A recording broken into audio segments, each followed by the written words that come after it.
Clippers Nuggets tonight. They'll go at 9 p.m. Eastern. We're going to get Jay's thoughts on what he's looking for in this all-important Game 7 with the Nuggets looking to become the first team in the history of the league to come back from 3-1 deficits twice in this same postseason. They did it against Utah. If you guys go back to last year, they took out San Antonio in 7. They lost to Portland in 7. Then this year they defeat Utah in 7. What happens in Game 7 tonight? The Nuggets have been living on the edge for years. Mike Malone knows.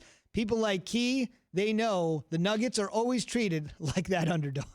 This is going to sound really funny, but I almost feel like we're the bad news bears, and I'm Coach Buttermaker. We're a team that nobody really looks at and takes us seriously. And our guys, I think, have taken that personally. And we all say that we don't listen to it, but obviously we do listen to it because we talk about it. But we don't believe it. I think that's the important thing, Kay. We don't believe in what we hear. And we feel we're just as good as anybody. We feel that we're an NBA championship caliber team.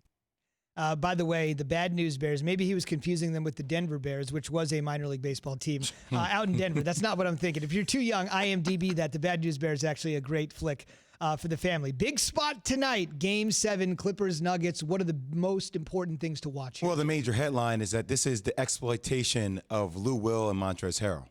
So if you notice, the Nuggets have came back down 15 in the game prior, Game 5, down 16 in Game 5, down 19 points in Game 6. Game 6 on the second half run, they're going to 64-35 run.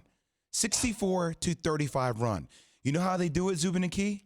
They keep involving whoever Lou Will is guarding, they involve him in a ball screen. And he is left in no man's land.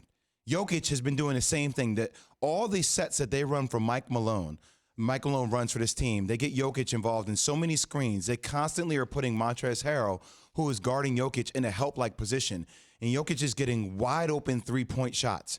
The schemes that all these guys are running right now are brilliant. When you think about the coaches who are left, Mike Malone, brilliant schemes.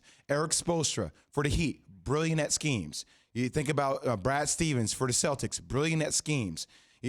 All these guys have great schemes, and what they're doing is Lou Will and Montrezl Harrell are struggling to be on the court down to end, and the Denver Nuggets are taking advantage of it every possession. And Jay is right about that. I think when you look at Lou Will and Montrezl, you got to think that they're there as a second unit to hold that lead, and that's not the case. When you got a guy like Kawhi, and PG, you can't expect for them to just play from beginning to end. When they come off the court, you got to sustain what you have. He mentioned 15, 16, 19. That's a lot of points to surrender and expect to hold on and win a game. Now, tonight, if they mess around and the same thing happens, then you will be seeing Denver playing the Lakers in the Western Conference Final, which I would smile to. I mean, I'm not afraid of the Clippers or nothing like that, but at the end, the easier path is the better path. Real quick, we should mention Lakers-Nuggets 2009 Western Conference Final. So a decade later, they might meet again. Keyshawn, J. Will, Zubin, brought to you by Goodyear Movement, always driving us forward, whether it's on the track, on the court, or on the field. Every move we make, every road we choose to go down, and every single mile marker we pass leads us to just find out how far we can go. Goodyear, more driven. We're presented by Progressive Insurance. And to Jay's point, second unit extraordinaire, Montrezl Harrell was the Sixth Man of the Year. Lou Williams has won that award before, so they certainly have a lot of firepower. Well, Patrick Beverley fouled out the last game, so that was critical for Doc Rivers and that team. What's the help me with what's the guard? Not Patrick Beverley, but the other guard. Landry Shamet? No, gosh, it's the guard. Lou Will? Not Lou Will. Come on, Jay, help me here. The point that we're backing up Patrick Beverley. They should actually be playing more. That replaced him when he fouled out. Lou Will's in the game. No, it was the other. God dang it. I can't think of his name. I drew a blank, but you're going to find it. Are you talking about Reggie Jackson? My bad. Reggie Jackson.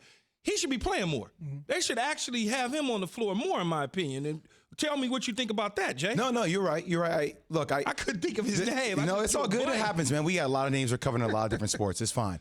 I think one of the things that happens is, Reggie, I don't know if Doc believes in Reggie offensively down the stretch to make those decisions, right? Because Lou Will is such a bona fide scorer. So, but what happens when you have Lou Will on the court? Look, this is what the Lakers did every time they matched up against the Clippers. Whoever was guarding LeBron James, whoever's guarding Lou Will, they would say, hey, come over here and set a screen. They would force Lou Will to switch. That's what teams are doing. But you have to have Lou Will in the game offensively because he gives you so much boost that he actually gives lanes for Kawhi and PG to drive and help because you can't help off him. But even when I'm up 19, I'm up 16, I don't need to have Lou Will in the game at that point because I can have Reggie Jackson in the defense so that the league is not being squandered away. That's just me. I'm not a basketball coach, but just from my eyes looking at it and have played a little bit of basketball, it seemed very realistic. Now, here's what I would say about the Clippers. The Clippers are doing the Clipper thing. They always get to this. They never gotten this close, right? But they always make you heartbreak, right? They get there, and then in the end, something goes wrong. Whether it was when they had Blake Griffin and Lob City going on, it's just like, I'd love to see them advance, but this has got to be nerve-wracking and a lot of pressure on Doc's brain to try to navigate this sort of, we're up 3-1. Now, all of a sudden, we're tied at 3-3, and the littlest mistake could cost us, and we may never be back in this position again. I will say the one game-changing thing for the Clippers is you have a guy like Kawhi Leonard who's been in Game 7s before, who understands the severity of the moment, who I really think will step up. And tonight, I really think we'll see the Clippers play with a sense of urgency. If they get a double-digit lead, I don't think you're going to see them give it up this time. Look, they should have won that other game by 20, 25 points before they took their foot off the gas. And Vegas always knows something about these games. I mean, they're minus 7.5. Clippers minus 7.5 in the Game 7. That's going to be interesting. Thanks for watching ESPN on YouTube. For live streaming sports and premium content, subscribe to ESPN Plus right now.